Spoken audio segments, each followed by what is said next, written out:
მოგესალმებით ძვირფასო რადიო მსმენელებო, ეთერშია შუადღის პოლიტიკა, რადიო სივრცის ეთერში FM 98-სა და 5-ზე მაუწყებლობთ გაზაფხულის ქუჩის სტუდიიდან, მე გურამ ნიკოლაშვილი ვარ და ჩვენი გადაცემის მეორე სეზონი ეძღვნება საქართველოს მე-11 მოწვევის პარლამენტის საქმიანობას, მის ინიციატივებს და იმ წინააღმდეგობებს, რისი დაძლევაც მას უწევს.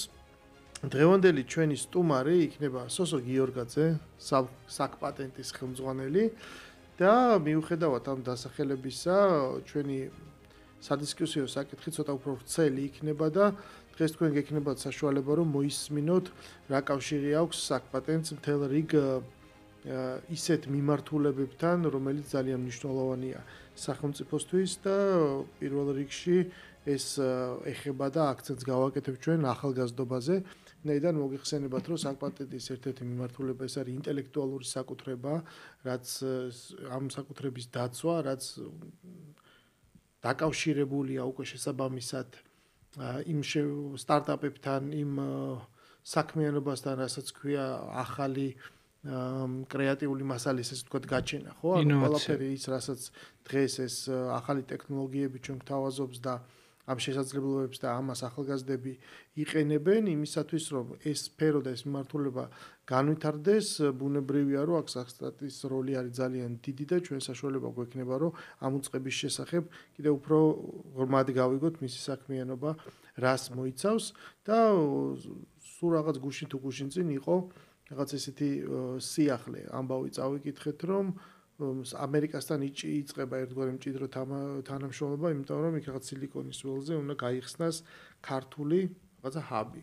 ტექნოპარკის მსგავსი, რაღაც კავშირი ექნება და ჩვენ ბატონ სოსოს ვკითხავთ თუ აქვს ამის შესახებაც ინფორმაცია, მოგესალმებით პირველ რიგში და მოდი შევახსენოთ მსმენელს უპირველეს ყოვლისა რა მიმართულებებით საქმიანობს საკპატენტი და რა შედის მის, ესე ვთქვათ, იურისდიქციაში.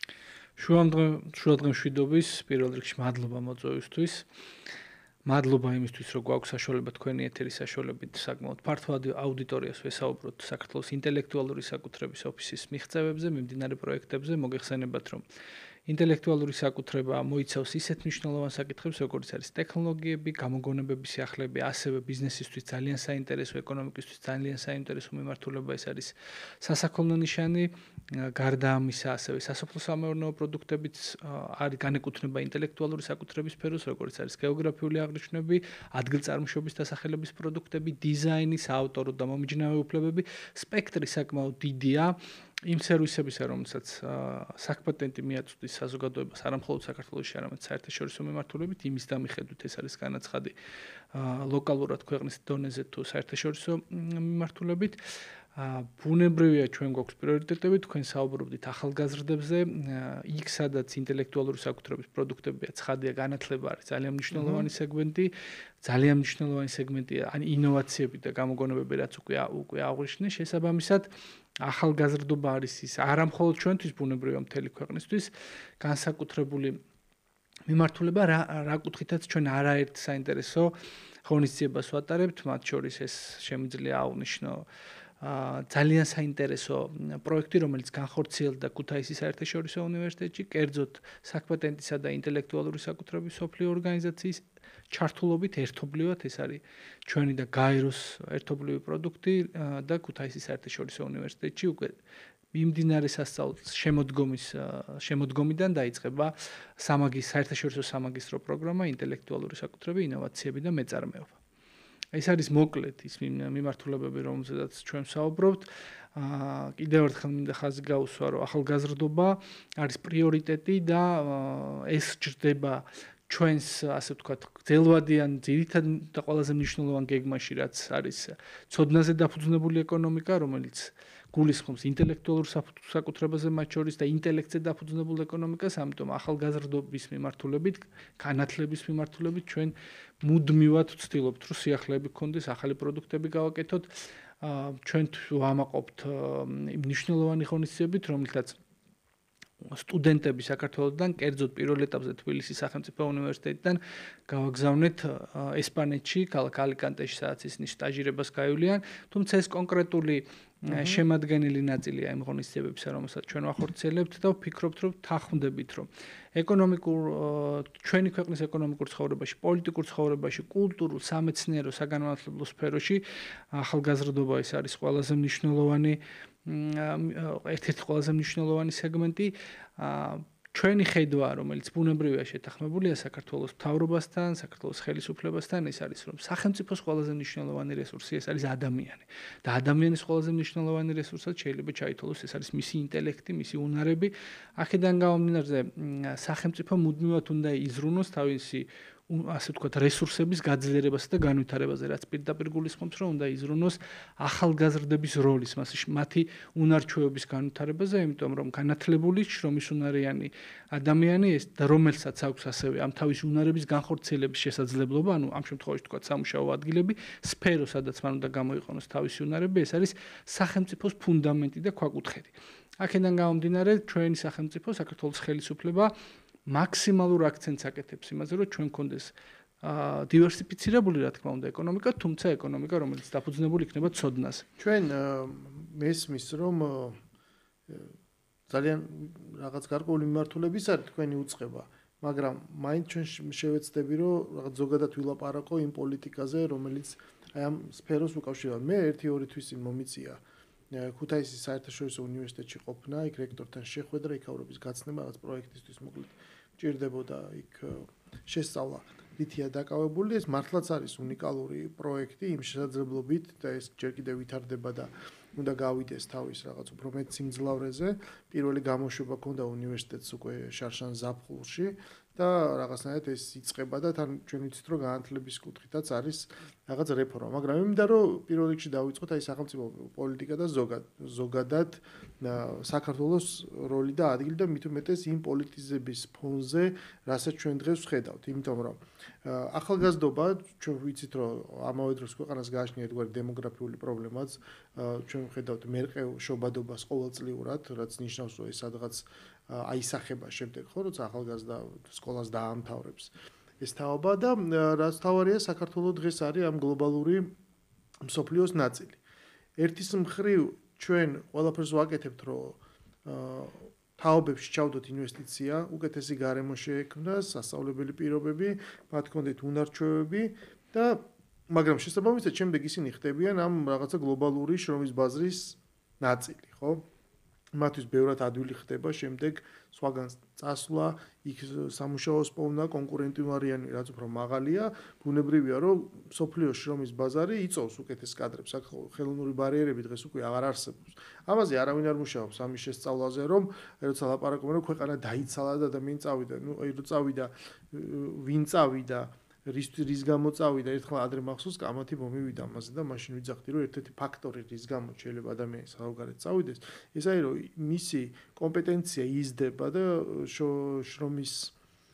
შრომის უნარიანობა, ნაყოფიერება უფრო მოთხოვნადი ხდება და სადღაც ნახულობს მეტ ასე ვთქვათ ანაზღაურებას. ჩვენ მივიღეთ მახსოვს როცა გაჩნდა ეგეთი ტერმინი ცირკულარული მიგრაცია, ამაზე ატყდა ერთი ამბავი რომ როგორ ქვეყანა უნდა დაცალოთ, მე თანდათანობით ვიღაცამ გაიგო, ვიღაცამ ისევ ვერ გაიგო, ეს რას ნიშნავს, ხო? ანუ ყოველ შემთხვევაში იმის თქმა მინდა რომ რაღაც არის რა ბუნებრივი პროცესები, ვიღაცას მოსწონს თუ როგორი სპეკულაციისთვისაც არ უნდა გამოიყენოს ამის მიუხედავად, მაგრამ ეს ყველაფერი მოითხოვს ერთგვარად შეფასებას და იმ მიზნების განსაზღვრას, რა ჭირდება სახელმწიფოს, ხო? მე ხშირად მიწევს ლაპარაკი სხვადასხვა ადამიანებთან და სულ მესმის ეს, რომ აი ცოდნაზე დაფუძნებული ეკონომიკა. ანუ ერთის მხრივ თუ ვაძლევთ რაღაცა ცოდნას ადამიანს ხელს უწყობთ, ის თავისი უნარებით ამ ცოდნას კიდევ უფრო აფართოვებს, რა უნდა მოხდეს იმისათვის, რომ შემდეგ ეს ქვეყანა, მით უმეტეს ახალგაზრდება, არ ვლაპარაკობ სხვა ადამიანებზე, აღიქვან კარგ მიმზიდველ ადგილად იმისათვის, რომ აქ დასაქმდნენ და აქედან აწარმოონ სხვადასხვა საქმიანობა, იმიტომ რომ რითი არ უნდა უზრუნველყოთ ჩვენს, რომ მოხდეს გადინება. მე ძალიან არ მომწონს, მაგალითად დღეს არის ერთგვარი მოდა, რომ მთელი გამოცემები არსებობენ, დაждდებიან და დაწერენ ხოლმე, რომ აი ვიღაცა მიიღო რაღაცა გრანტი ჰარვარდში და ამას საქსესტორად ყვებიან. მე არავინ აღარ მიყვება მას, იმიტომ რომ მიიღო იქ გრანტი, იქ რა ისწავლა, ის დაამთავრა და საწავიდა მე ეს ადამიანი. აპრიორი რატო ითვლება რაღაცა იმ ნოსტალგიური განცდით, რომ შემდეგ ეს ყველანი უკან აქ დაბრუნდებიან. აი ამით რის თქმა მინდა, რომ შემდეგ ეტაპზე როგორ ფიქრობ, რა სახელმწიფო პოლიტიკა უნდა არსებობდეს იმისათვის, რომ ქართველისთვის საქართველოს იყოს უფრო მიმზიდველი, ვიდრე უცხოეთი. საკმაოდ საინტერესო და მრავლისმომცველი კითხვა. ცხადია მიუხედავად იმისა, რომ ჩვენ სერვისებისა და კომპეტენციის სიმცირეს არ უჩივით საქმეთში, ბუნებრივია მომიწევს უფრო ფართოდ გაშლა ამ საკითხის და ვეცდები ამომწურავი თუ არა საინტერესო პასუხი. ანუ მე ისეთი კითხვა დავსვათ ცდება შენს კომპეტენციას. აბსოლუტურად გასაგები, თუმცა ძალიან საინტერესო საკითხია და ბუნებრივია ყველას გვიწევს ამაზე ფიქრი, ჩვენ ვერ შემოვიფარგლებით ადამიანები მხოლოდ სამსახურით. აქედან გამომდინარე, შეგვიძლია ფართოდ ვიმსჯელოთ ამაზე. პირველ რიგში ჩემი პირველი კითხვის პასუხად უკვე აღნიშნე, რომ ძალიან მნიშვნელოვანია ერთი მხრივ კომპეტენტური, განათლებული, შრომისუნარიანი მოქალაქეები ქვეყნისთვის, მეორე მხრივ ძალიან მნიშვნელოვანია ამ კომპეტენტური ადამიანებისთვის შესაძლებლობების მიცემა. ეს ორმხრივი აუცილებელი პირობაა იმისთვის, რომ ქვეყანა განვითარდეს. ანუ ერთი მხრივ ქვეყანა ამზადებს ინვესტიციას ახორციელებს იმაში, რომ გაზარდოს შრომისუნარიანი მოქალაქეები და შემდგომ უნდა მიცეს, რა თქმა უნდა, სამუშაო ადგილები, უნდა დაეხმაროს, რომ მიცეს სახელმწიფო ყოველთვის ვერ შექმნის სამუშაო ადგილებს. პირდაპირ გაგებით სახელმწიფო უნდა შექმნას გარემო თავისუფალი ეკონომიკისთვის, ბიზნესისთვის, მეწარმეობისთვის, მეცნიერებისთვის, იმისთვის, რომ მე ბიზნესმა თვითონ შექმნას ან კონკრეტულმა დარგებმა სამუშაო ადგილები. ეს არის ის გზა, ან თავისუფალი კონკურენციის პირობებში, როგორც უნდა იმ ფუნქციონიროს სწორმა სახელმწიფომ. სახელმწიფოს ფუნქცია ბუნებრივია ის არის, რომ დაემხმაროს თითოეულ ადამიანს განვითარებაში, როდესაც არსებობს შესაძლებლობები, როდესაც ადამიანები თავისუფლად შეუძლიათ და თანაბარ პირობებში შეუძლიათ, რომ განვითარდნენ, ეს უკვე მაქსიმუმთან მიახლოვებული ნაბიჯია, რაც შეიძლება სახელმწიფომ გააკეთოს. გარდა ამისა, ძალიან მნიშვნელოვანია თქვენ აღნიშნეთ გარკვეული პოლიტიკური კონტექსტი, რომელიც ახლავს დღეს არა მხოლოდ ახალგაზრდებთან, არამედ ზოგადად საქართველოს მოქალაქეებთან მიმართებით სხვადასხვა დარგს, მათ შორის ეკონომიკას, განათლებას და ასე შემდეგ. ორი ძირითადი მიმართულება, რომელიც ამავდროულად აუცილებლად უნდა აღვნიშნოთ, როდესაც ვლაპარაკობთ ახალგაზრდების განვითარებაზე, მათ ქვეყანასთან დამოკიდებულებაზე, რა თქმა უნდა, ეს არის სახელმწიფოს მიმართ დამოკიდებულება ახალგაზრდობის, ამ შემთხვევაში გულისხმობთ პატრიოტიზმს და მეორე მნიშვნელოვანი კომპონენტი, რომელიც განათლებასთან ერთად ყოველთვის განიხილება ხოლმე, ეს არის ეკლესია და რელიგია. ეს ორი სიტყვა პატრიოტიზმი, ღმერთი რელიგია არც თუ ისე პოპულარულია სასაუბროდ დღეს საქართველოში და არც თუ ისე პოპულარულია განსახილულად. ამას რამდენიმე მიზეზი აქვს. პირველი მიზეზი შესაძლოა ის იყოს, რომ ბოლო პერიოდში განსაკუთრებით მე გულისხმობ 90-იანი წლები, შემდგომ უკვე ნაციონალური მოძრაობის პერიოდი, ამ ორი სიტყვისა და ორი ცნების ქვეშ იყო ყველაზე დიდი უბედურება, რაც დაატახეს ამ ქვეყანას. ღმერთისა და სამშობლოს სახელით ხდებოდა ხოლმე იმ თავმოხვეული უბედურებების განხორციელება და მე ვფიქრობ, რომ არ ვიქნებით გადაჭარბებული თუ ვიტყვით, რომ 2012 წელს რაც მოხდა და გულისხმობ ქართული ოცნების გამარჯვებას, ბიძინა ივანიშვილის პოლიტიკაში მოსვლას და შემდგომ უკვე ხელისუფლების შეცვლას, თავმოც შეგვიძლია ვთქვათ, რომ ეს იყო საქართველოს გადარჩენა მორალური გენოციდისგან. ეს რადგან ჩვენ საუბრობთ ზოგადად სახელმწიფო პოლიტიკაზე, შეუძლებელია რომ ამ საკითხებზე საუბარს ავწდეთ და არ გავაკეთოთ აქცენტი ამაზე. პატრიოტიზმი როგორც ასეთი გაგებული იქნა ჩამორჩენილთა ცნებად, რომელზედაც ლაპარაკი არის უკვე ერთგვარი განუვითარებლობის სიმბოლო და ამ ღირებულებებზე საუბარი ისევე როგორც ეკლესიაზე საუბარი. გულისხმობ, რომ ამ პერიოდამდე 2012 წლამდე ერთგვარ კლიშედ სირცხვილად ჩამოყალიბდა და იმისთვის, რომ ეს იდენტიფიცირების გზები, რომელიც ქართულ ახალგაზრდა საქართველოს მოქალაქეს აქვს, არ ყოფილიყო იმდენად პოპულარული. ამას ვფიქრობ, გარკვეული ხელშეწყობა სხვადასხვა გარემოებებთან ვქრი და მხოლოდ პოლიტიკა ვერ იქნებოდა ამის მიზეზი. გარკვეული საკითხები თუ ნებას თუ საშუალებას გვაძლევს დრო გავშალოთ ბოლომდე ეს საკითხი, რათა კულმინაციამდე მივიდეთ, რომ სწორი პასუხი, ყოველ შემთხვევაში ჩვენი აზრის სწორი პასუხი ლოგიკურად მივაწოდოთ ჩვენ მსმენელს. ამ პროცესში, როდესაც ანუ ძირითადი ღირებულებების ნგრევა ხორციელდებოდა და განსაკუთრებით ეს ეხებოდა ახალგაზრდებს, რომელთა ცნობიერება ბუნებრივია ყალიბდება სკოლისა თუ უნივერსიტეტის ეტაპზე, ცხადია ამან გარკვეული შედეგები მოიტანა. შესაბამისად, როგორც უკვე აღნიშნე, ამ წლების განმავლობაში ეს ორი საკითხი იყო დაკნილებული, ამიტომ, როდესაც საუბრობთ ამ პატრიოტიზმისა და ეკლესიის საკითხებზე, ბუნებრივია უნდა ავხსნათ მათი ფუნქცია და უნდა ავხსნათ მათი დანიშნულება, რა უნდა მიცეს მას საზოგადოებამ. როგორც უკვე აღნიშნე, ერთი მხრივ, რადგან დავიწყეთ ეკლესიაზე საუბარი, უნდა ვთქვათ, რომ ეკლესიის როლი ეკლესია არ არის სახელმწიფო და არც სახელმწიფო არ არის ეკლესია. აუცილებლად უნდა არსებობდეს გარკვეული მიჯნა, ეგ სახელმწიფო თავის საქმეს აკეთებს და ეკლესია თავის საქმეს აკეთებს, მაგრამ ისინი არ გამორიცხავენ ერთმანეთს, უფრო მეტად აძლიერებენ ერთმანეთს. ამიტომ თავის მხრივ, როდესაც ჩვენ რელიგიაზე ვლაპარაკობთ, ცხადია შიგნითაც არსებობს რაღაც საკითხები, რომლებსაც შეიძლება უარყოფითი გავლენა ჰქონდეს მათ შორის საზოგადოებაზე. ეკლესიის ერთადერთი ნაკლი არის ადამიანი. მათ შორის სასულიერო პირიც, იმიტომ რომ სხვა დანარჩენი ეკლესიაში ღმერთია, ღმერთი უნაკლოა. აქედან გამომდინარე ერთადერთი ნაკლი ადამიანი და შესაძლოა ეკლესიაში ამ შემთხვევაში სამღვდელობაში თუ სასულიერო პირებში არსებობდეს გარკვეული მინუსები, რომელმაც ნეგატიურად შეიძლება წარმოაჩინოს ეკლესია, მაგრამ ეს არ ნიშნავს, რომ რელიგია ასეთია. ღმერთს არ ჭირდება ჩვენი დაცვა. ადამიანებში ღმერთის რწმენა სჭირდება დაცვა იმისთვის, რომ ღმერთი როგორც სიკეთე ადამიანების ინსტიტუტი, რომელიც საქართველოში საზოგადოებას აერთიანებს, საზოგადოების დიდ ნაწილს იყოს დაცული. მეორე ჩვენ ვსაუბრობ პატრიოტიზმზე. პატრიოტიზმი როგორც სახელმწიფო, ჩემთვის როგორც საჯარო მოხელისთვის. ჩემი ქვეყანა სახელმწიფო არის, ჩემი სინდისი, სამშობლო არის, ჩემი მორალი და არაფერი დგას ამაზე მაღლა, მხოლოდ ღმერთი და ისიც მათთვის, ვისაც გვწამს. ხო, ეს არის ლოგიკა. ამიტომ სახელმწიფოებრივი გაგებით ახალგაზრდებში პასუხისმგებლობა სახელმწიფოს მიმართ უნდა არსებობდეს. ეკლესიის როლი ვისაც ეს წამს და მისთვის, ანუ ასე ვთქვათ, მოდის პირობითად რელიგიური ოჯახიდან, ასევე ძალიან მნიშვნელოვანია, იმიტომ რომ ეკლესია ატარებს ღირებულებებს, რომელიც ძალიან ახლოს დგას მთლიანად ქართულ ღირებულებებთან, იმიტომ რომ საუკუნეების განმავლობაში, როდესაც საქართველოში არ იყო ქართული ხელისუფლება, მაგალითად ეს იყო დაპყრობილი იმ პერიოდში, როდესაც ქვეყანა დაპყრობილი იყო და არ იმართებოდა უშუალოდ ქართული წესებით, რელიგიური წესები იყო ის, რაც აყალიბებდა ადამიანთა ურთიერთობის წესებს. შესაბამისად, რელიგიას გარდა იმისა, რომ ასე ვთქვათ, ის არის წმენის ნაწილი, მას გააჩნია სახელმწიფო მნიშვნელობა. აქედან გამომდინარე, როდესაც ჩვენ ვსაუბრობთ ახალგაზრდებზე, იდეოლოგიაზე, მათ სახელმწიფოს მიმართ დამოკიდებულებაზე, ეს ორი ნაწილი, პატრიოტიზმი და რელიგია, ეკლესია არ შეიძლება იყოს გაყოფილი და ცალკე მდგომი. უნდა გამოვიდეთ იმ მდგომარეობიდან, როდესაც ამ თემებზე ლაპარაკი არის სირცხვილი და ნიშნავს ჩამორჩენილობას. ეს მიზანმიმართული ღონისძიებები ტარდებოდა იმისთვის, რომ საზოგადოებას არ ქონოდა გამაერთიანებელი. რაც შეეხება უშუალოდ სახელმწიფოს როლს.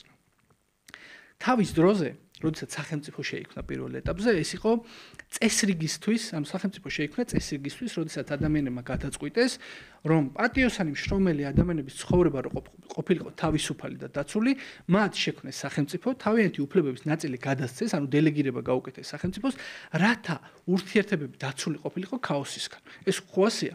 შემდგომ მაგ თეორიას არ ვიზიარებ, რომ სახელმწიფო ეგრე შეიქმნა, ჩემი აზრით ორი თეორია არსებობს რა.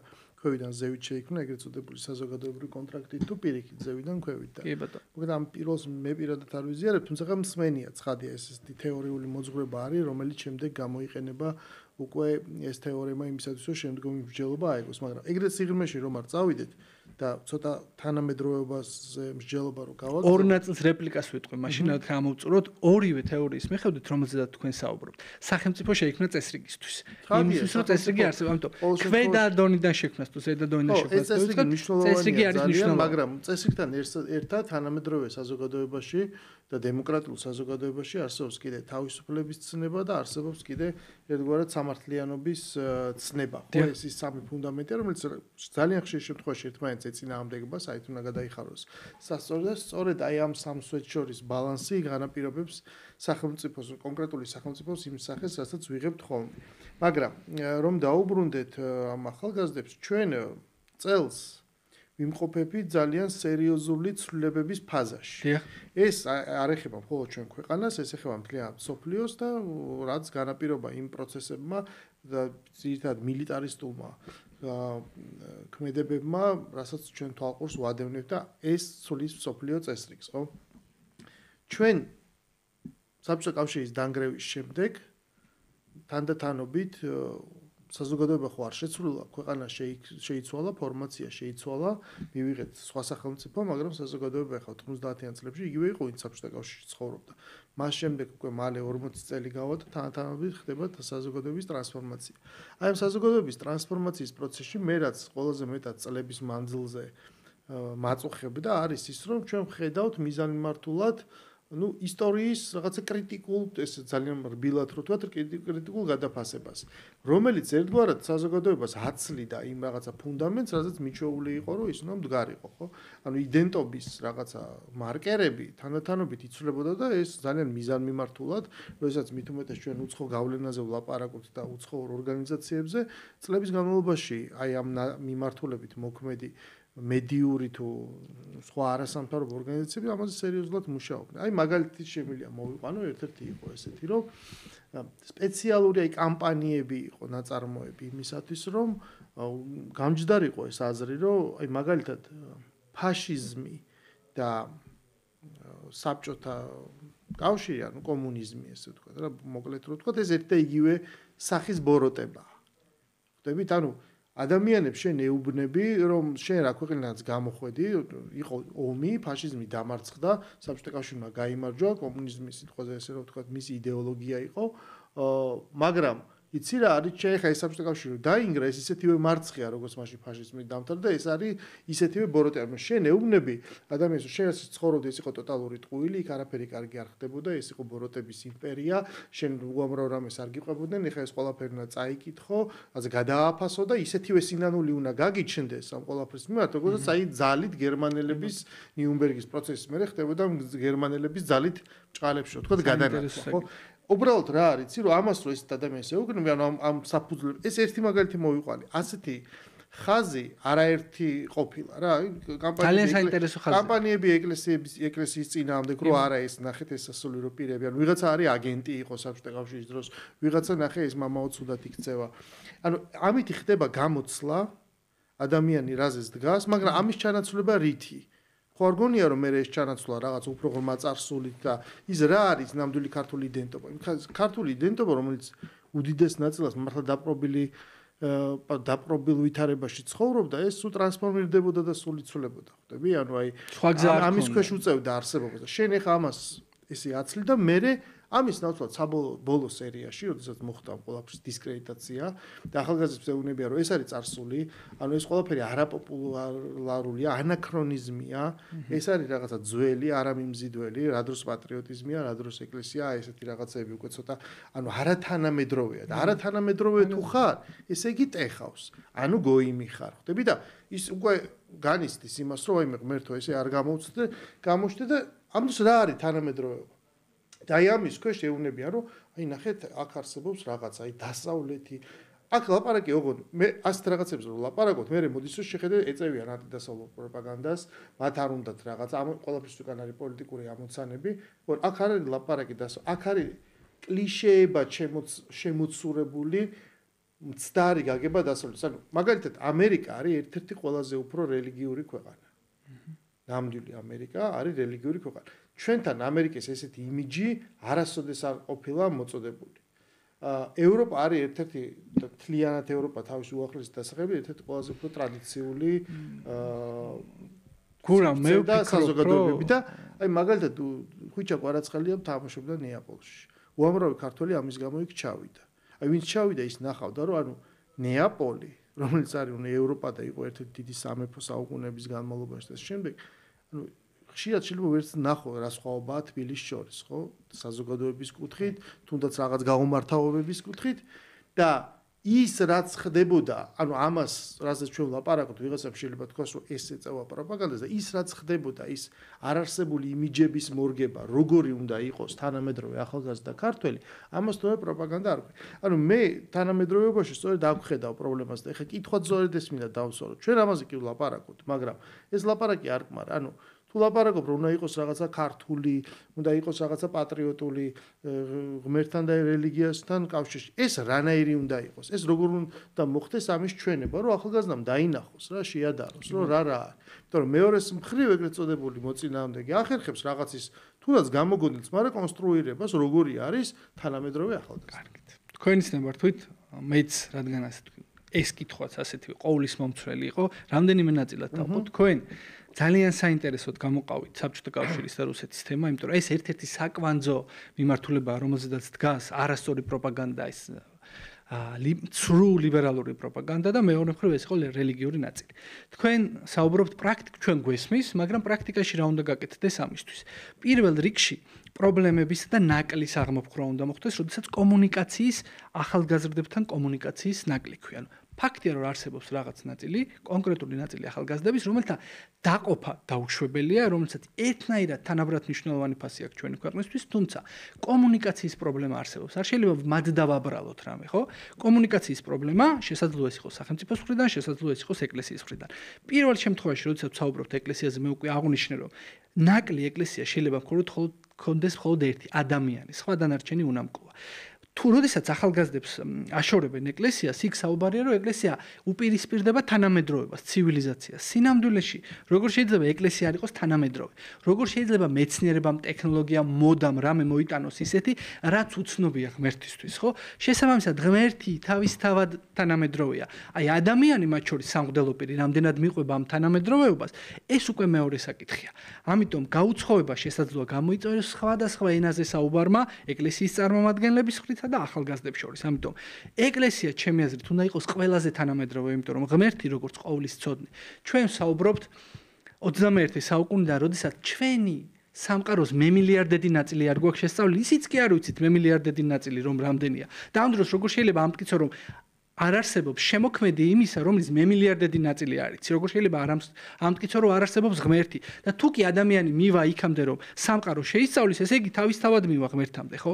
ეს არის რელიგიური ნაწილი, ანუ თანამედროვე ენაზე საუბარი ერთმანეთთან და არ არის პრობლემა ეკლესია მილაპარაკოს თანამედროვეთ, იმიტომ რომ ვერაფერი ვერ მივა, ისეთი თანამედროვე ვერ გახდება როგორც ქრისტე. მეორე ნაწილი არის სეკულარულ სახელმწიფოში და ეკლესიამ როგორ უნდა ელაპარაკოს, მრევლი იქნება ახალგაზრდა თუ სხვას, ეს მისი საკითხია. ჩვენ ვერჩევთ, მაგრამ არა, მაგრამ ხო შეგვიძლია ვილაპარაკოთ იმაზე რა არის საჭირო ჩვენი აზრით. რა თქმა უნდა, ჩვენ ახლა როგორც მოქალაქეებს თუ მრევლს ყველაფერზე შეგვიძლია ვილაპარაკოთ, მაგრამ დაუბრუნდეთ ჩვენ სახელმწიფოს ნაწილს, სახელმწიფო პოლიტიკის ნაწილს, ანუ რას აკეთებს სახელმწიფო იმისათვის, რომ თავის წარმოდგენაში როგორც წარმოუდგენია სუვერენიტეტის გაძლიერება, თვითყოფადობის გაძლიერება, იდენტობის ის რაც ისე ვიძახი რომ ყოველთვის ყოველ აწლეულში ეს იყო გადააზრებადი პროცესი, ხო, როგორ აღიქვავს და განიცდის ქართველი თავის თავს. ეს 21 საუკუნე არ არის იგივე რაც მე-20 და კიდე ასე შემდეგ, ხო? არსებობს რაღაცა ფუნდამენტი, მაგრამ არსებობს მე ამისი აი ვერსიები. დღეს რანაირი შეიძლება ეს იყოს, იმიტომ რომ უამრავი ცივილიზაციის გავლენა თითქმის ყველასი საქართველოში ჩვენ მოცემული გვაქვს. ქონდა საუკუნეების მანძილზე. ჩვენ ხედავთ თქვა ხო ინიციატივებს რომ აი იმ დღეს ქონდა მთავრობის ხომაზე პრემიერ-მინისტრს რომ მოდი ის სტარტაპები მაგალითად აღარ დაიბეგრება რაღაცა მსგავსი ტიპის ინიციატივები. ამიტომ მინდა დაუბრუნდეთ სახელმწიფოს ნაწილს, რომ სახელმწიფოს პოლიტიკა რა არის. დღეს ჩვენ ხედავთ სახელმწიფოს ესე ვთქვათ საგარეო პოლიტიკას, სადაც სახელმწიფომ თქვა რომ მე დღეს შექმნილ ვითარებაში როცა გარშემო არის ასეთი турბულენცია და ასეთი მომატებული საფრთხეები, მე მჭირდება საკუთარი თავის უფრო მეტად დაცვა, სუვერენიტეტის დაცვა და გამტკიცება, ის ფორმა, ესე ვთქვათ, ის ურთიერთობები, რაც მე მქონდა მანამდე, ეს საჭიროა რომ გადახედვა მოხდეს, ეს ჩვენ აღარ გვაწყობს, იმიტომ რომ ძალიან დიდია საგარეო ზეგავლენა და უცებ შეიძლება აღმოჩნდეთ რაღაც ისეთ რისკში, რომელიც ჩვენ არ გვაწყობს და ჩვენს უსაფრთხოებას ემუქრება და აი ამ პოლიტიკის ცვლილება გამოიხატა გარკვეულ ნაბიჯებში. და გამოიხატა რაღაცა ურთიერთობებში, ხო? ჩვენს მეზობლებთან თუ პარტნიორებთან. დიახ. ამ ხრივ თანათანობით ეს ჩვენი პოლიტიკა გასაგები ხდება. ქვეყნის შიგნით რას იცავ და ქვეყნის გარეთ რას იცავ და რა არის ამათ შორის კავშირი. მაგრამ როცა ვლაპარაკობთ საკითხებზე, რაც ეხება სულიერებას, რაც ეხება იდენტობას, მოქალაქეობას და რაღაც პატრიოტიზმს, აი ამ მიმართულებით რა უნდა გააკეთოს სახელმწიფომ, რომ თანდათანობით, ანუ რა პროცესებს უნდა მისცეს ბიძგი, ამაში გამოიკვეთოს ჩვენი იდენტობა. ძლიერი ინდივიდი. ნებისმიერ შემთხვევაში სახელმწიფო ვერ უზრუნველყოფს ადამიანის განვითარების რომელიმე ფორმის შეზღუდვას. თავარია მას მისცეს უნარები, რომელიც სწორად ახმის საშუალება იქნება, ანუ მისცეს კარგი განათლება და მისცეს თავისი შესაძლებლობების გამოყენება. ერთ ნაწილს შევეხებით, თქვენ საუბრობდით აქ საგარეო პოლიტიკის კურსზე, ქვეყანაში მიმდინარე პროცესებით. ერთ რამეზე სამწუხაროდ ვერ ვთანხმდებით ჯერ კიდევ, მათ შორის ახალგაზრდებში, რომ ჩვენ ქვეყანას არავინ არც ერთი ჩვენი მეგობარი ქვეყანა, მათ შორის ხელს არ ჩაჭიდებს იმის გამო, რომ ჩვენ დიდებული წარსული გვაქვს და კარგი ხალხი ვართ. ჩვენ ან ვიქნებით ხвისი აქტივი, ან ვიქნებით დამოუკიდებელი სახელმწიფო. იმისთვის რომ ვიყოთ დამოუკიდებელი სახელმწიფო, უნდა ვიყოთ ძლიერები, უნდა გქონდეთ საუკეთესო განათლება, უნდა გქონდეს განათლებული საზოგადოება, შრომის უნარიანი საზოგადოება და კარგი დოვლატი. ასეთ შემთხვევაში ძლიერი სახელმწიფოებიც კი ნებისმიერ სახელმწიფოზე ვსაუბრობ, უნდა არჩევდნენ, რომ კი არ დაგიბრუნონ თუნდაც პოლიტიკურად, ეკონომიკურად და საკუთარ აქტივად გაქციონ. არამედ მათ უნდა ერჩივნოთ, არ უნდა იყო ადვილად დასაპყრობი, მათ უნდა ერჩივნოთ იმ მეგობრონ, სარგებელი ნახონ შენთან ურთიერთობით და შენც ნახო მათთან ურთიერთობით სარგებელი. ყველაფრის საწყისი არის ქვეყნის დამოუკიდებლობის გაძლიერება და გამტკიცება. დამოუკიდებლობის გაძლიერება არ ხდება გარე გავლენების შემცირებით. გარე გავლენების უარყოფა და სრული გამორიცხვა შეუძლებელია არა მხოლოდ საქართველოსნაირი პატარა ქვეყნისთვის, არამედ სოფლიოს ნებისმიერი ქვეყნისთვის, გიგანტებისთვის კი შეუძლებელია. ჩვენი ამოცანაა გარე ფაქტორების, ანუ გარე გავლენის შემცირება და მინიმუმამდე დაყვანა. ეს ყველაფერი დადის ეკონომიკის გაძლიერებაზე, დადის განათლების ხარისხის გაუმჯობესებაზე და ძლიერ პასუხისმგებლიან საზოგადოებამდე. საზოგადოება ვერ იქნება პასუხისმგებლიანი თუ ის ზედაპირულად უყურებს მათ შორის პოლიტიკურ პროცესებს. არჩევნები არის საზოგადოების მართვის ყველაზე მნიშვნელოვანი ნაწილი. საქართველოში ჩემი აზრით ადამიანებმა უნდა გაზარდონ პასუხისმგებლობა არა მხოლოდ საკუთარი არჩევნების, ანუ ვინ შემოხაზეს, არამედ დემოკრატია გულისხმობს უმრავლესობა, არჩევანს აკეთებს უმრავლესობას. ანუ უმცირესობა უნდა შეეგუოს უმრავლესობის მიერ გაკეთებული არჩევანის პატივისცემას და პასუხისმგებლობა აიღოს საბოლოო ჯამში თავის არჩევანზე და უნდა შეწყვიტოს ქვეყნის რყევა. ქუჩაში დგომა რა თქმა უნდა არის დემოკრატიის ნაწილი, მაგრამ ქუჩაში არ წყდება ქვეყნის ბედი. ქვეყნის ბედი წყდება არჩევნებზე, წყდება განათლებაში, წყდება შრომაში. ეს არის ძირითადი მიმართულება. ქვეყნის ბედი მათ შორის წყდება ბუნებრივია სამხედრო ჯარის საქმეში, მხოლოდ საჭიროების შემთხვევაში. თქვენი კითხვა, რა თქმა უნდა, კონკრეტულ ფორმულას თუ კი უნდა საჭიროებდეს, რასაც თქვენ გულისხმობთ, რომ რა უნდა გააკეთოს სახელმწიფომ იმისთვის, რომ მათ შორის პატრიოტული სახელმწიფოებრივი მიდგომები გაიზარდოს, ეს არის წესრიგის შენარჩუნება, განათლების გაძლიერება და შესაძლებლობები. შესაძლებლობებს, როდესაც ვლაპარაკობთ, ეს არ ნიშნავს იმას, რომ ყველა ადამიანი თანაბარია. ყველა ადამიანი თანაბარი ვერ იქნება მისი სოციალური მდგომარეობით. ეს შეუძლებელია, მაგრამ ყველა ადამიანი თანაბარია თავის უფლებებში და ეს უფლებების, ასე ვთქვათ, განხორციელება ხდება შესაძლებლობებში. როდესაც ადამიანებს, ახალგაზრდებს თანაბარი შესაძლებლობები ექნებათ, ეს არის სახელმწიფოს მთავარი უზრუნველყოფა. შესაძლებლობებში განსხვავება ის ჩაგვრა, რომელიც ყველაზე დიდი ტანჯვაა, რაც შეიძლება სახელმწიფომ საზოგადოებას მიაყენოს და ჩვენ ეს ვნახეთ არაერთხელ ამ ქვეყანაში. დღეს ჩვენი ქვეყნის მთავარი მონაპოვარი, დღევანდელი ხელისუფლების მთავარი მონაპოვარი არის ის, რომ ადამიანები არიან თანასწორი შესაძლებლობებში.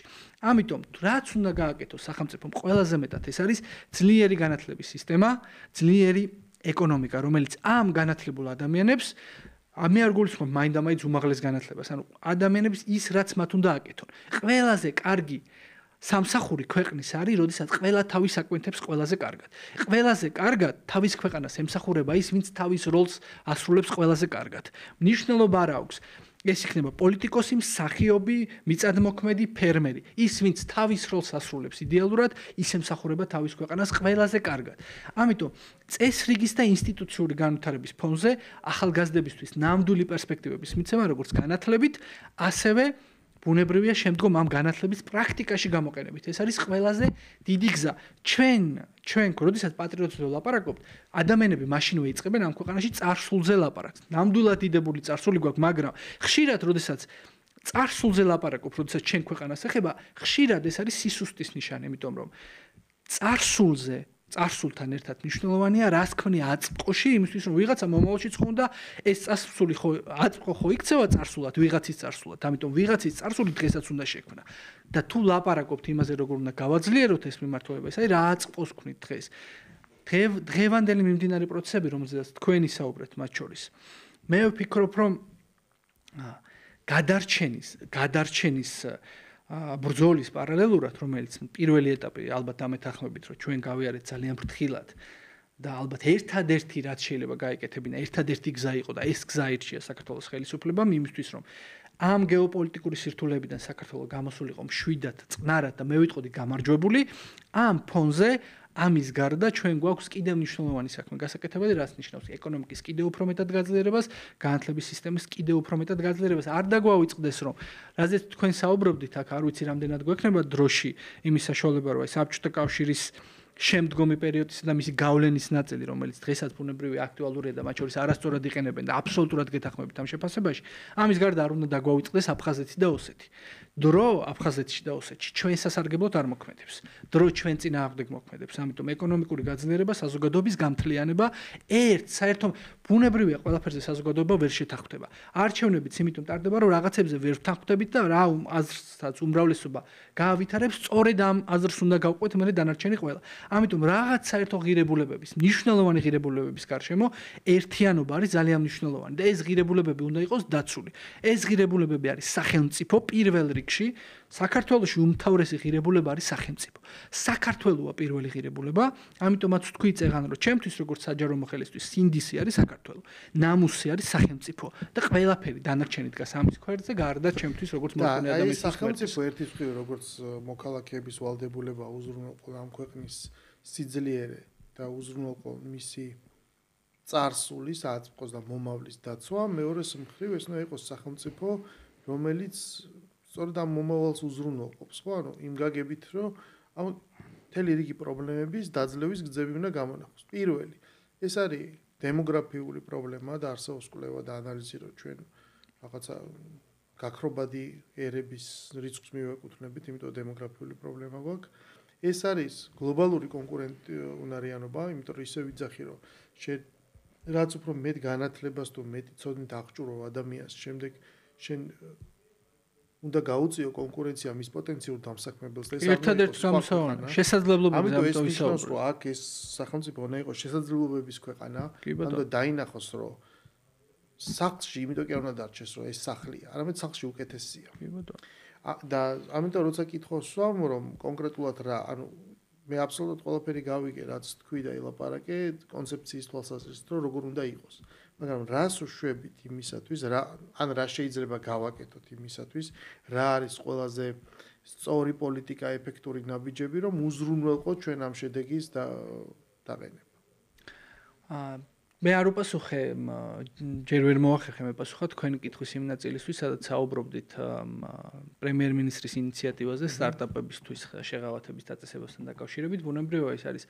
საქართველოს ეკონომიკის სამინისტროს ეკონომიკური პორტფელის მიმართულება ცხადია ეხება როგორც ინოვაციები ინტელექტუალურ საკუთრებას იმიტომ რომ ყველა ინოვაცია ინტელექტუალური საკუთრებაა აქედან გამომდინარე მინდა ვთქვა რომ სწორედ ეს არის ხელშეწყობა ცოდნაზე დაფუძნებული ეკონომიკის მოგეხსენებათ რომ საქართველოს არ არის მდიდარი ბუნებრივი რესურსებით მე გულისხმობ ბუნებრივი რესურსებში ნავთობს გაზს და ასე შემდეგ თუმცა თანამედროვე ეკონომიკა მსოფლიოს ეკონომიკა აჩვენებს რომ სწორედ ტექნოლოგიები ინოვაციები წარმართავს ეკონომიკის ძირითად მიმართულებებს აქედან გამომდინარე ამიტომაც აირჩია საქართველოს ხელისუფლებამ გზა რომ ხარი დაუჭიროს ინოვაციებს სტარტაპებს ტექნოლოგიებს და ეს არის ერთ-ერთი მიმართულება რომელიც უნდა იყოს კიდევ უფრო დიდი როლი უნდა შეასრულოს საქართველოს ეკონომიკაში ეს არის ერთ-ერთი ყველაზე მნიშვნელოვანი ნაწილი თუმცა ეს ვერ იქნება ინოვაციები და სტარტაპები ვერ იქნება მხოლოდ ცალკე სეგმენტი აღებული ამას ემატება ბუნებრივია ჩვენი სატრანზიტო დერეფნის ფუნქცია მათ შორის ექსპორტი იმპორტი არაერთი მიმართულებით ენერგო რესურსების გამოყენება და გულისხმობ მათ შორის ჩვენ გვაქვს საკმაოდ ეს ჰიდროელექტროსადგურების საშუალებით მდიდარი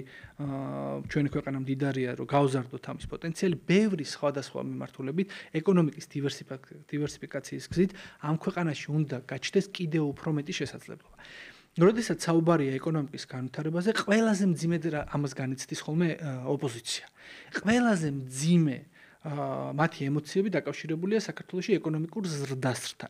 იმიტომ რაც უფრო მეტად იზრდება ეკონომიკა, მით უფრო მეტად ხდება თავისუფალი ადამიანი, მით უფრო მეტად ხდება მით უფრო კმაყოფილია და მით უფრო მეტად არის ორიენტირებული არა რაღაცა პოლიტიკურ ამბიციებზე, რომელიც ოპოზიციას გააჩნია, არამედ კონკრეტულ საქმეზე.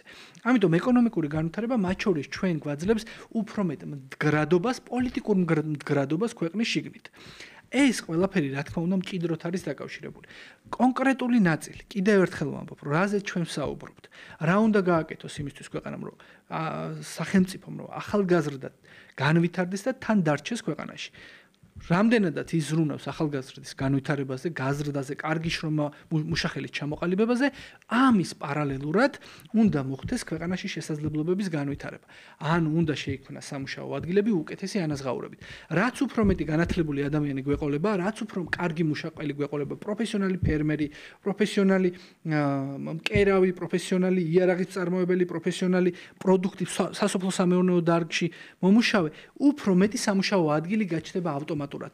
იმიტომ რომ რაც უფრო მეტი ადამიანი არსებობს, რომელმაც უკეთესად იცის როგორ აკეთეს საქმე, უკეთესად იცის როგორ აწარმოოს კარგი პროდუქტი. ეს ნიშნავს, რომ უფრო მეტად იწარმოება კარგი პროდუქტი, უფრო მეტად იყიდება, უფრო მეტად ვითარდება ეკონომიკა. ეს არის მთლიანი ჯაჭვი, რომლის გაწყვეტა არ შეიძლება. ამის პარალელურად სახელმწიფომ უნდა უზრუნველყოს წესრიგი. მათ შორის ქვეყანა უნდა დაიცვას ზედმეტი გარე ჩარევებისგან და უნდა უზრუნველყოს ის, რომ ქვეყანაში არ დაუშვას დესტრუქცია. დესტრუქციის მცდელობები სამწუხაროდ საქართველოში უფრო მეტად გაიზრდება, რაც უფრო მეტად ქვეყანა განვითარდება, მაგრამ ეს არ ნიშნავს, რომ დესტრუქციის მცდელობების გაზრდა პარალელურად ნიშნავს, რომ უფრო მეტად გაიზრდება დესტრუქცია, იმიტომ რომ რაც უფრო მეტად ძლიერდებით, ხომ ვხედავთ ამას, რაც უფრო მეტად ვითარდება ქვეყანაში ეკონომიკა, რაც უფრო მეტად ძლიერდება სახელმწიფო, მით უფრო ნაკლებად ახერხებს რადიკალური ოპოზიცია შეასრულოს ის დავალებები, რომლებიც ქვეყანაში დესტრუქციის მოტანას გულისხმობს. ამიტომ ეს ჯაჭვი არის საერთო სახელმწიფოს ჯაჭვი. ვითარდება განათლება, ვითარდება მუშახელი, უმჯობესდება შრომის უნარიანობა, პარალელურად ვითარდება მეწარმეობა, ეკონომიკა, ვითარდება მეტად სახელმწიფო, ეკონომიკის მდგრადობასთან ერთად სახელმწიფო პოლიტიკაც უფრო მდგრადი ხდება და საბოლოო ჯამში ჩვენ უფრო სტაბილურ განვითარებასთან ერთად უფრო მდგრადი და ამტანი ხდებით იმ ჩარევებისა და ცუდი სურვილების მიმართ, რომელიც ჩვენი ქვეყნის მისამართით არსებობს. ოპოზიციის როლი ქვეყანაში აღარ უნდა იყოს ქვეყნის რყევა. ოპოზიცია უნდა ფიქრობდეს, რა თქმა უნდა, ძალაუფლებაზე, ბუნებრივია, რომ ხელისუფლების წყურვილი არის ბუნებრივია, ოპოზიციაში ყოფნა, ხო, პოლიტიკური ამბიცია ის არის. მაგრამ ხელისუფლების წყურვილი არ უნდა ნიშნავდეს შენი ქვეყნის დამხობის სურვილს. ეს არის სხვაობა. ამ სხვაობის გამო იმყოფება დღეს ქვეყანა ამ პოლიტიკურ პროცესში, რაშიც ვიმყოფებით, იმიტომ რომ ერთ მხარეს დგას ხელისუფლება, რომელიც სოფლიო კრიზისის ფონზე ქვეყანა გადაარჩინა, მას შემდეგ რაც მორალური გენოციდისგან გადავრჩით, ჩვენ ფიზიკურ გენოციდსაც გადაგვარჩინა ქართულმა ხელისუფლებამ, ქართული ოცნების ხელისუფლებამ, რამდენად, ასე ვთქვათ, ხმამაღალი განცხადება არ უნდა იყოს, ამის ანალიზი არც თუ ისე რთულია. შესაბამისად, ეკონომიკური და პოლიტიკური სიძლიერე საბოლოო ჯამში ქმნის ძლიერ ქვეყანას, საიდანაც წასვლის სურვილი ნაკლებად უჩნდებათ ადამიანებს, თორემ ქვეყნიდან წასვლა, როგორც ასე ვთქვათ, ემიგრაცია, ისევე იმიგრაცია ნორმალური პროცესია ნებისმიერი ქვეყნისთვის, გურა. არ არსებობს ქვეყანა ემიგრაციის გარეშე. მუშახელი შემოდის, დღეს საქართველოში სხვათა შორის უცხოური მუშახელი საკმაოდ მდიდრად შემოდის. ასევე ქვეყნიდანაც გადის მუშახელი. ეს არის ლოგიკური გაგრძელება იმისა, რომ საქართველო გლობალური ეკონომიკის ნაწილია. ასეც უნდა იყოს. თუ ხარ გლობალური ეკონომიკის ნაწილი, შესაბამისად, შენი ეკონომიკაც დამოკიდებულია იმ ბალანსზე, რაც არის გლობალურ ეკონომიკას. თუ შენ გყავს უფრო მაღალი კვალიფიკაციის მქონე მაგალითად ეკონომისტი, რომელიც ჭირდება სხვა ქვეყანას და უხდის მას მაღალ ხელფასს, რა თქმა უნდა იქცავა. მაგრამ თუ შენ ქმნი ადგილზე უფრო მაღალ ანაზღაურებ სამუშაო ადგილს მაგალითად ტექნოლოგიებში, არამხოლოდ შენი რჩება ადგილზე, არამედ სხვა ქვეყნის უფრო მაღალი დონის პროფესიონალი შემოდის შენ ქვეყანაში და ეს კარგია, როცა შემოდის სხვა ქვეყნის ანუ ბუნებრივი უპირატესობა აქვს სახელმწიფოს, უბრალოდ ამან უნდა შეხედოს ამ კონკურენციის ჭრილში, იმიტომ რომ უამრავ, ანუ ჩვენ პრაქტიკულად უყურებთ, ხო, რომ საქართველოსგან მოწყვეტილი ქართველი ის ვეღარ ცხოვრობს სრულფასოვნად, რასაც ქვია ქართული. ეს ეხა ყველა რამდენიმე იმიგრანტმა არ უნდა მოისმენოს, ამას ყველა გაიცდის, თუ გულის სიღრმეში ჩაიხედავს და ეს ყველას კარგად ესმის რა და როგორ არის. რა თქმა უნდა, არსებობს რაღაც უპირატესობა, მაგრამ თანათანობით ჩვენ რაც არის ფუნდამენტი, რაც აქვს მთავრობას გაცხადებული, ჩვენ ვართ განვითარებადი ქვეყანა და ჩვენ უნდა გავხდეთ განვითარებული ქვეყანა. ყველაფერი ხმარდება ამას, მშვიდობის პოლიტიკაც, ეკონომიკური ზრდაც, რომ საბოლოო ჯამში უნდა მივიდეთ აქამდე და რაც იმას ნიშნავს, რომ ისეთი ინსტრუმენტები, რაც თქვია, დაბალი გადასახადები ამ ქვეყანაში ცხოვრება უფრო იაფი უნდა იყოს, იმიტომ რომ სადღაც შესაძლოა არსებობს მაღალი ანაზღაურება, მეტი კეთილდღეობა, მაგრამ იმ ქვეყანას შემდეგ მოყვება უამრავი სხვა ტიპის ვალდებულება. ხო, ან გადასახადია უფრო მაღალი, ან გარემოა ბევრად უფრო მძიმე და სტრესული, იქ მუშაობა მეტი გიწევს. ყოველ შემთხვევაში ბუნებრივი უპირატესობები რაც გვაქვს ჩვენს იმისათვის, რომ ის კვალიფიციური ადამიანი, ის განათლება და ცოდნა მიღებული ადამიანები თუ რაღაცა უნარჩვევების მქონე, აქ უნდა დარჩნენ საქართველოში, ესეთი მიმზიდველი უნდა იყოს და მართლაც მართალი ხარ შენ რომ ჩვენ ხედავთ უცხოელი მუშახელი შემოდინებასაც, იმიტომ რომ აქ ხედავენ შესაძლებლობებს თავისი ქვეყნის პროფილიდან გამომდინარე, ხო უფრო ანუ ახლოს არის საქართველოს და ხედავთ გარკვეულ რაღაცა სახელმწიფოს მოქალაქეებს, ვინც აქ მოდიან. და ქართველი მიდის სხვაგან. და აი ეს ამის შეტრიალება ამ რაღაცა ერთგვარი ტრენდის და პოლიტიკის ჩემი აზრით არის ძალიან სასწრაფო ამოცანა.